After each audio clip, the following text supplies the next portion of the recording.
श्री गोपाळ कृष्ण भगवान की जय। लीळा नंबर 413।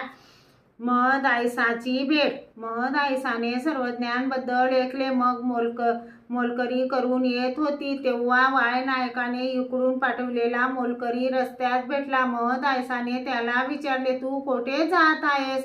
त्याने म्हटले, पाडळी पाडळी गाव, तेथे जात आहे। महद आयसाने विचारले, का जात नाहीस?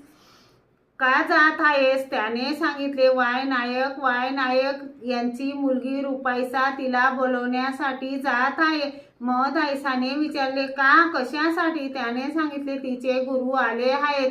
मग महद आयसाने सांगितले, चल, मीच आहे।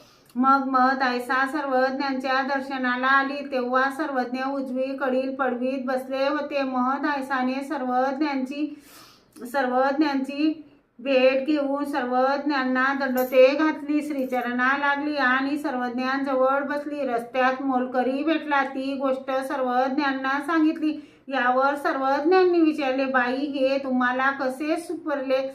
जीजी, आपल्या श्रीचरणाच्या प्रसादाने। श्री गोपाळ कृष्ण भगवान की जय।